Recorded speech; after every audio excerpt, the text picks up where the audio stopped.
deserve to have the best physical, mental, spiritual.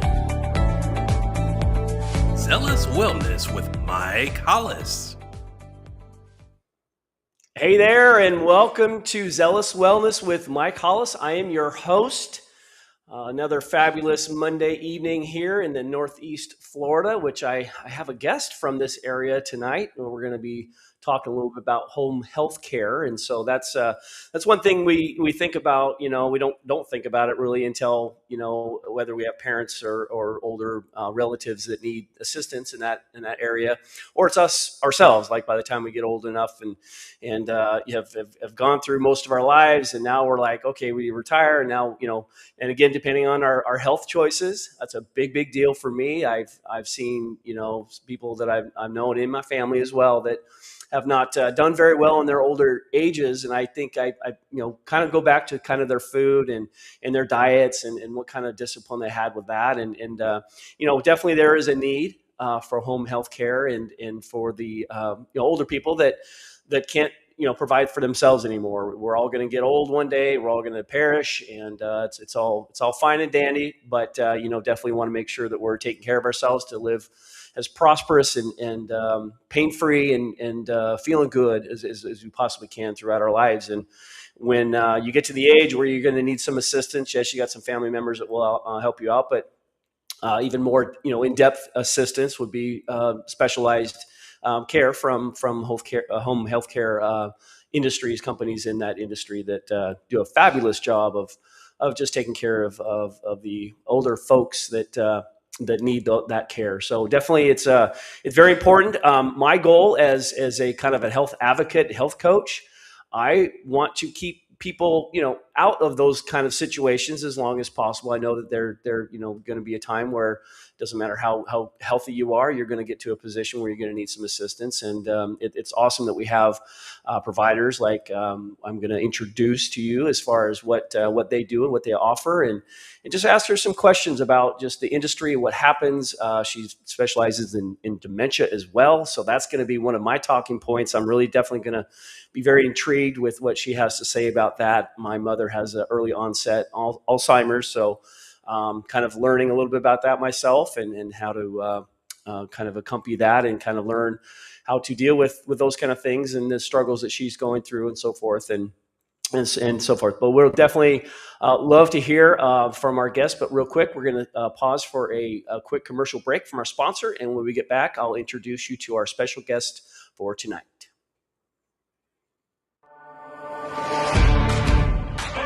It is possible. It's different this time. I'm showing up for myself because now I know that weight isn't about effort alone. It's not just calories in, calories out. For years, the world told us it was simple. Eat less, move more, try harder. But science has shown us it's more complex than that. It's a real metabolic condition. That's where GLP-3 comes in. Powered by MBC 267, a naturally derived peptide complex discovered in salmon from the Norwegian Sea and select mushrooms. GLP-3 works with the body's own system to help manage appetite and support metabolic balance. No fighting your body, no forced outcomes, just support where it actually matters. Because when you address the real factors at play, progress feels possible. I'm becoming the best version of myself. This is me and GLP-3. Welcome back. So the standard of care begins with the person setting it. We have Claudia Reid, who is a healthcare executive, a CEO, and a certified dementia practitioner with more than 25 years of experience leading care organizations across Northeast Florida. The belief that every person deserves to have their care choices honored is the foundation both organizations were built on.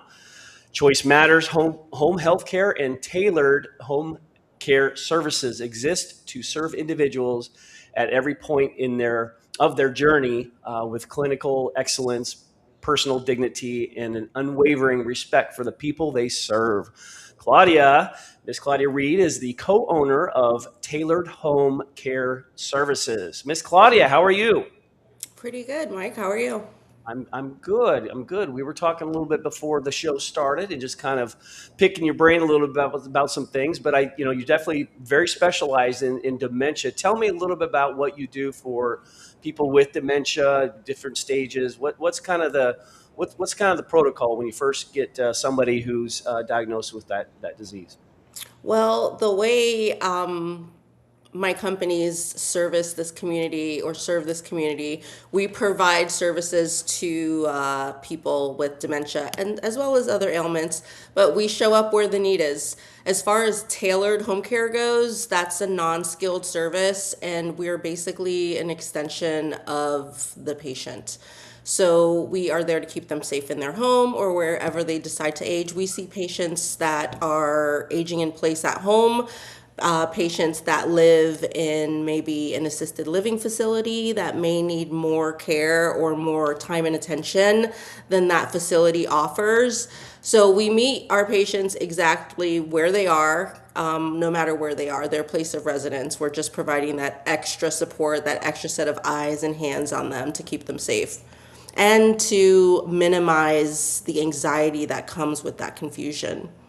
Yeah, we were talking before the show as well, and that's definitely something that, if you feel anxious about dealing with somebody with Alzheimer's or dementia, just imagine how they feel, So it's tenfold, as you said, for them. With regards to home health and home care, what are the biggest misconceptions that families? What's the difference between the two? What do people not know about those two? Well, when you're new to the space, most people think they use them interchangeably, home care and home health. Home health is more clinical services ordered by a doctor. So this is going to be your wound care, your IV therapy or treatment, IV antibiotics, or any kind of IV meds. We do physical therapy, occupational therapy. We help patients regain mobility and stay as functional as possible. Minimize functional limitations, and just help them to be more steady on their feet. We also do speech therapy. We provide some medical social work. So, and that's usually billed by insurance. That's a big designation too. Home health is usually going to be covered by an insurance policy, whether that's your managed care policy or your traditional Medicare, whereas home care is either paid for privately, private pay, or through some sort of planned insurance like a long-term care policy. And that's generally non-skilled, and that's going to be your personal care services, your companion services. Think of a senior that may be living at home that may be starting to get forgetful. Maybe it's not safe for them to drive anymore, so their caretaker will, assist with grocery shopping and assist in their day-to-day activities, helping them to remain as independent as possible and honor their choices in that phase. Awesome. And these are things that you guys all provide. And I'm sure it depends on the level of their needs, of course, depending on what kind of services you're going to provide them, right? We actually provide the full gamut. Tailored, like the names of the company, I mean, the mission's in the name, right? Tailored, we literally tailor services based on exactly what the patient needs wherever they are. So we provide as little or as much care as possible. We provide services for an individual or a couple. If a person needs two caretakers, there are situations that that need will arise. We literally will just meet them where they are, and the goal of that company and those services is to help them maintain their independence for as long as possible. And Awesome. in the choices that they made previously. So even if they're not independent, if they chose to age at home at one point, then we provide the supports to help them do that. Yeah. I think that's what I would like to do when I get to that age. I want to stay at home at home as long as I possibly can. I think it's a big deal for me. But yeah, everybody's have their own different levels of care that they'll need. But what are some things that families are often unprepared for when they find themselves in the middle of this care situation? Like, what kind of things do you see? Well, the most common thing that most families are unprepared for that comes across my desk very, very frequently is claim denials.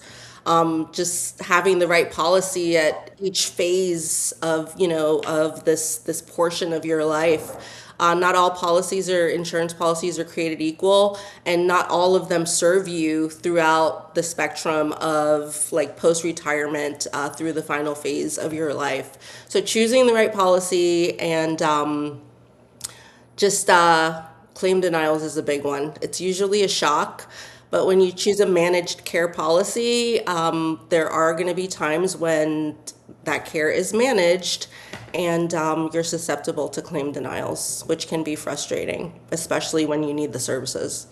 Right. Yeah. I can just think of like automobile insurance. Like they'll try whatever they can do to get out of paying you for a car that was just demolished. Right. So I'm not a big fan of insurances for that reason alone. I think it's, they can be very unethical at times, clearly. And now when you get involved with someone's health, I mean, that's even worse. This is just a car. I can replace that. But when you're talking about someone's health, that could be very discouraging when it comes to a policy denial. Yeah, and I think a lot of that can be managed with education, just understanding what the policies are. Like I said, like a good policy, a policy that serves you when you're golfing and, you're very, very active post-retirement, it is not going to be the same policy that serves you necessarily after you've had a fall or after you've had an operation and have some functional limitations, whether that's short-term or long-term. So understanding the landscape and educating yourself, I think, is the best way to navigate it, because as you know, we can't change what's happening with big insurance, and it does serve a purpose.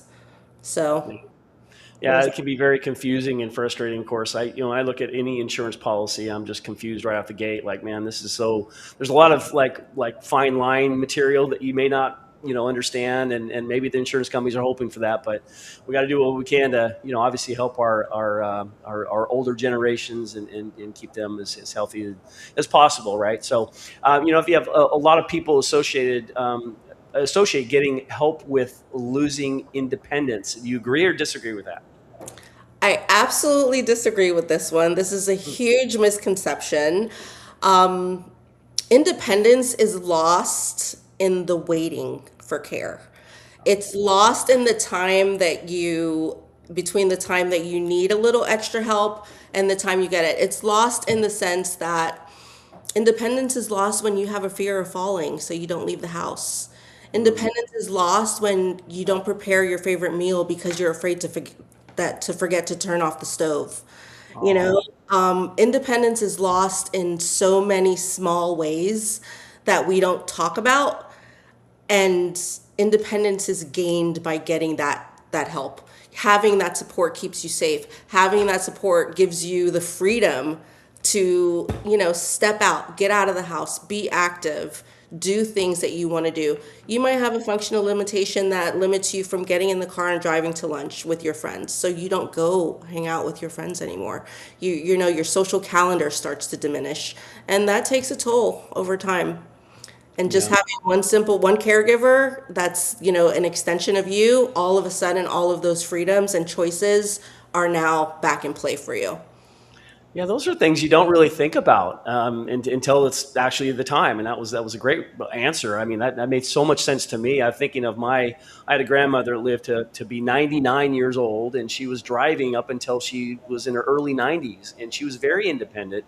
And but towards the end there, she had to go into assisted living. But prior to that, she was getting she had neighbors and things that would kind of help her out, but she was independent enough she could do things on her own, but she always had people looking out for her too. So that's always an awesome experience. I'm sure that's my goal, is to be as active as I can, as long as I can.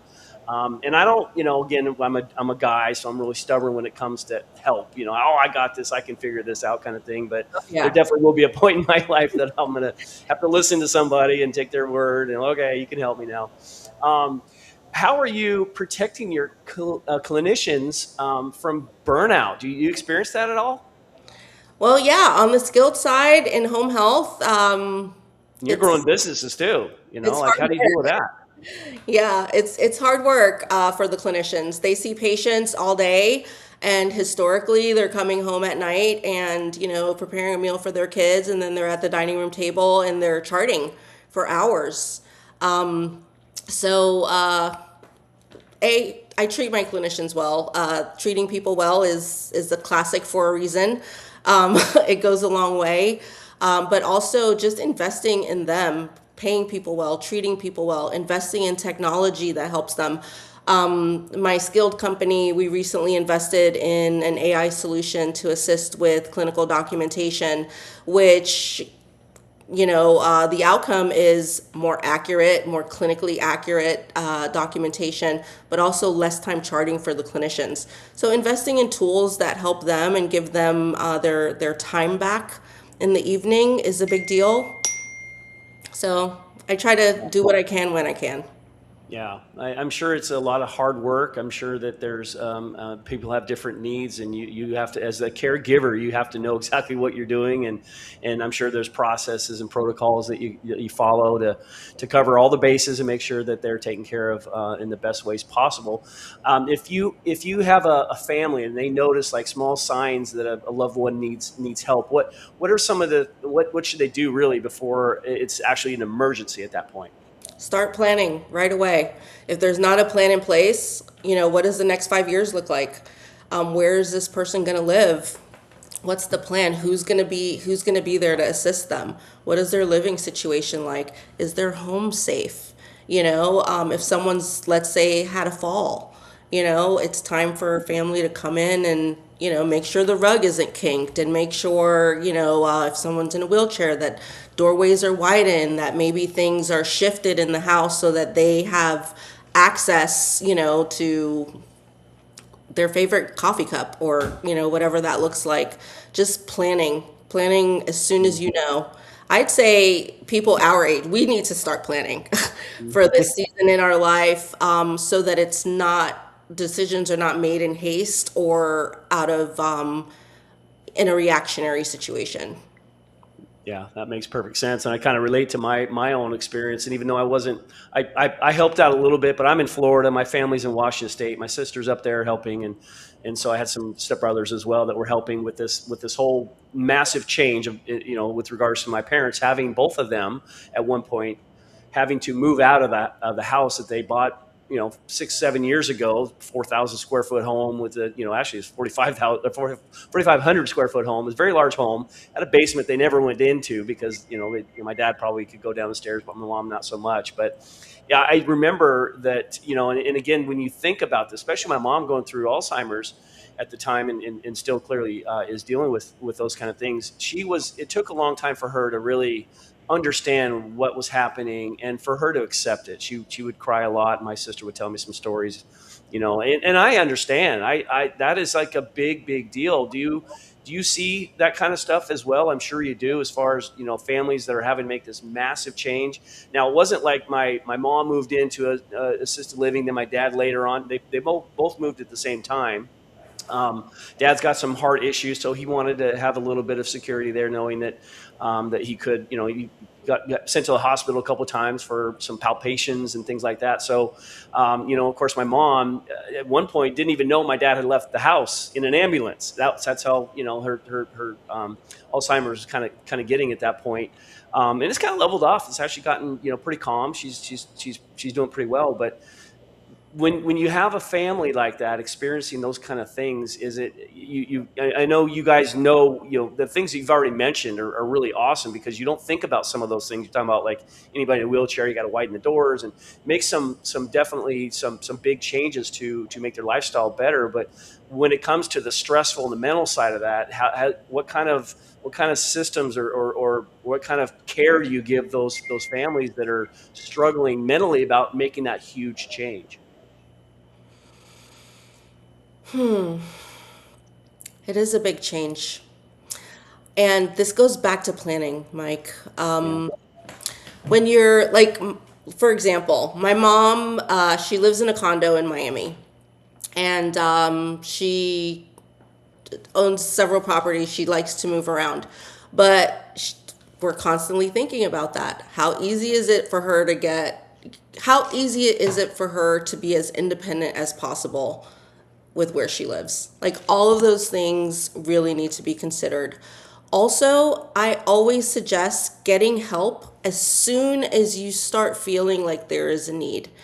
The biggest regret that families share with me is not getting help sooner.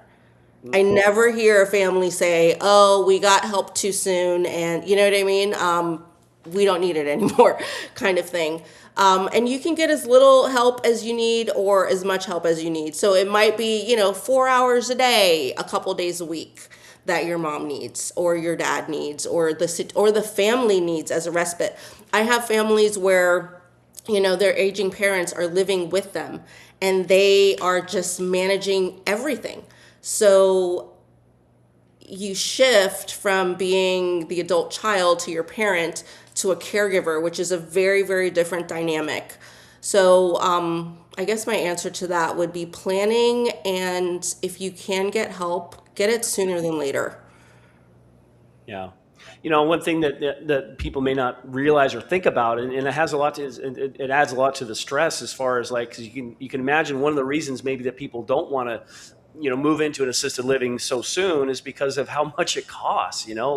What if their insurance doesn't pay for a whole lot, or if they don't have very good insurance, and maybe their retirement wasn't that great? I mean, you got to how do you deal with families that are financially strapped in a sense where it's very difficult to care for them? Without planning, you're kind of left to the mercy of the system, which is not where you want to be. It's unfortunate. We have patients from one extreme to the other as far as, different socioeconomic levels. And, there's lots of people who could have planned, something as small as buying a long-term care policy early on that's going to pay for a caregiver. If you want to age at home, and you don't want to pay, the hourly rate of whatever that's going to be when that time comes for your caregiver, then you should have a long-term care policy. That's part of the planning process. Or have some other sort of financial plan that's going to help you with that. Or plan to live with your adult child. There's lots of families. I plan to have my mom live with me when she gets to a certain point. And she also has a long-term care policy because I've been doing this work for long enough to where my mom's I don't want to go into a facility. There's just things that, there's things that are lost in a facility that you would have at home with a one-on-one caregiver. And the cost is pretty much, pretty similar. If you could stay at home and have your own caregiver and, do your own thing and choose your own meals and where you're going to eat tonight and what you're going to do and what show you're going to watch and how you want to spend your afternoon, these are liberties that are sometimes lost depending on the type of facility you can move into later on. Yeah, that makes a lot of sense, and definitely, I'm already thinking to myself, I'm going to be, a little stubborn when it comes to that because I'm still going to want to maintain some independence as much as I possibly can. So, as a business owner, though, with regards to kind of just the things that you're doing, what's one hard leadership decision that maybe changed the company's trajectory? Is there anything that kind of happened that you found that was wow, a big surprise or anything, or? Not big surprise, but understanding the capacity of my employees. I think one of the hardest things that I've done that really shifted everything for us growth-wise was understanding the capacity of my administrative team and strategically building a stronger team through training, through expectation, and through hiring new talent and trusting them to, bring that talent to the table. I can't do this alone. I'm not a one-man show. I'm only as strong as my team. And as a leader, it's my job to encourage them to be their strongest and their best and always challenge them to do more and, think outside the box for the people that we serve. As long as the values and, our mission is intact, we brainstorm. We're moving forward no matter what. I've been reading up and kind of learning and going down some rabbit holes, we'll say, with regards to just a lot of things going on in the world today. But I've seen recently that people are doctors even are kind of labeling Alzheimer's. I'm not sure if dementia fits in the same category. I'm sure maybe it does, but they specifically say Alzheimer's is more or less like type 3 diabetes. It's like a different diabetic sort of issue. Is that something that you were familiar with? Is that ring a bell? That's something that I've heard, but I don't think that's been something that's adopted like widespread here in the United States. I know in other countries they consider it type 3. I've heard and read that quite a bit. And there's a lot of science. I mean, you're a wellness and nutrition guy. There's a lot of science tied to glucose and the processing of that glucose and what that means. And there's a lot of diseases that are caused from not eating well. I'm not a scientist. I'm an administrator. That's my, I'm an admin person, but yeah, there's a lot of science tied to glucose and diabetes, and there's a lot of jump off diseases and diagnosis, so to speak. So it's not outside of the realm of reason, but I can't scientifically answer, yes, is it, Yeah. type 3. Right. Well, I would, just based on just history, I would say that with regards to, we had this chat before the show started about the foods and what we're basically handcuffed to eat, within reason. Obviously, we can do our own, shopping at different areas that aren't, loaded with pesticides and just whatever else they put in the foods. And my biggest thing when I always talk about like grocery stores, I'm like, well, if there's a health food section in the grocery store, what does that make the rest of the store? It's like, well, that makes a lot of sense. It's like a bunch of crap food around here, but this little section over here has some healthier choices. Well, why aren't they all healthy choices? Yeah, I would have to agree with you on that. Accessibility of healthy, clean food is it's not prevalent. As evidenced by the grocery store. I mean, yes, you can seek it out and, it can be costly. Not everyone has the access. Yes, if you have the wherewithal and you go to farmers markets, like you can figure it out. But as far as access for working people, nutrition is a challenge if it's important to you. It can be, there are solutions to be had. But it requires intention and deliberation and a plan. You might not be going to the grocery store that's 2 blocks from your house now. You might be, buying your food from another source that's not as accessible. So there's that. I have a lot of opinions about food, but...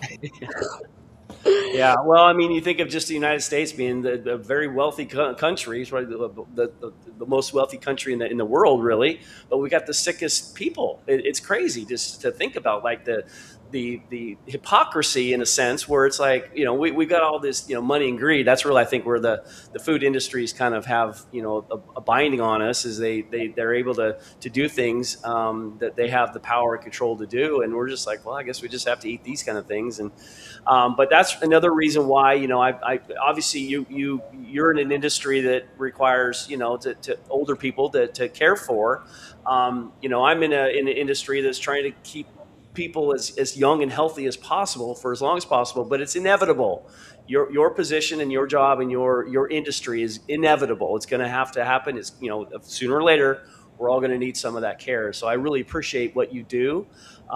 It's really, really satisfying to know that we're going to have, as we get older, people like you and in different industries, different companies that provide care for us and have some security knowing that, assuming we did, we made all the planning early, like you were talking about, was a key takeaway for me. Is starting to plan this real early and be on top of it before it's too late. I can definitely understand that.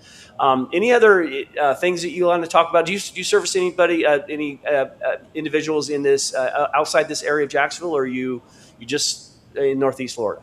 We're in Northeast Florida solely. I think we're serving 5 or 6 counties right now in Northeast Florida in Area 4.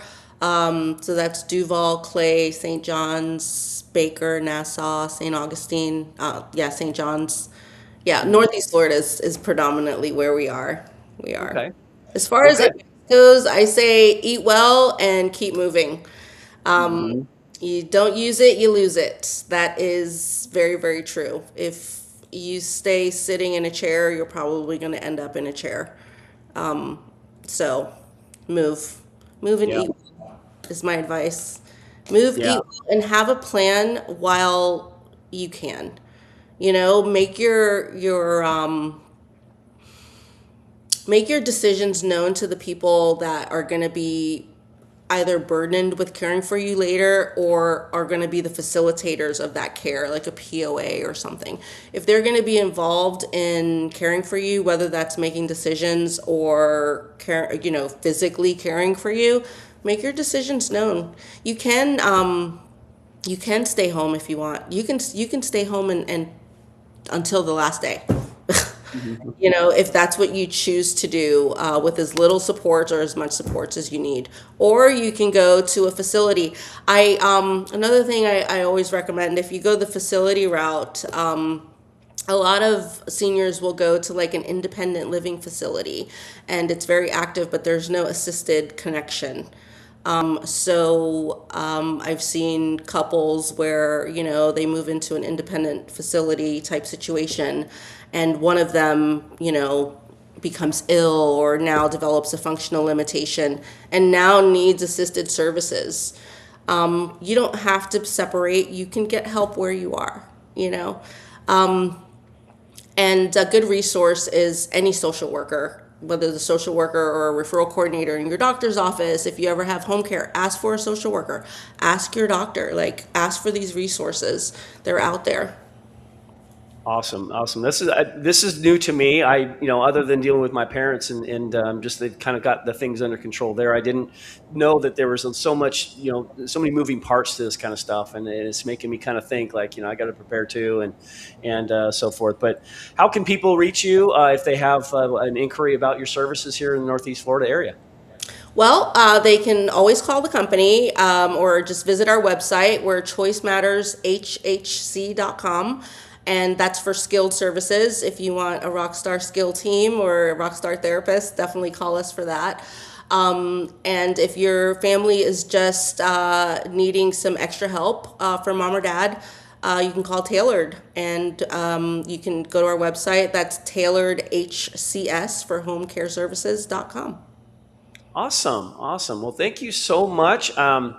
Jason's got the website information there for people to see and reach out if they have any questions or concerns, or they are already ready to move forward with your services. I really appreciate everything that you do. And it's definitely, with your caregivers and stuff, I know there's a lot of, things that they, I'm sure, deal with on a daily basis. And then I'm sure it's pretty stressful at times, having to deal with people. And then, of course, you're going to have those that eventually perish, and you're going to have to deal with the loss of, I'm sure you guys have, your caregivers get kind of close to some of these people. Yeah. It's kind of tough in that situation when those things happen. But again, it's inevitable. It's part of life. We all know it, right? Part of it, and we choose to do this work because we want to be there for families at this time. It's a difficult time, and it's a lot to navigate. So give us a call. Definitely appreciate what you do and respect what you do tremendously. So thank you so much for being the guest on the show tonight, and we'll definitely have you on again in the near future. Thanks for having me. Absolutely. You guys have an amazing Monday night, and we'll see you next week on Zealous Wellness with Mike Hollis. Thank you guys so much. Thank you for watching Zealous Wellness with Mike Hollis. Please like, comment, share, and subscribe. See you next time.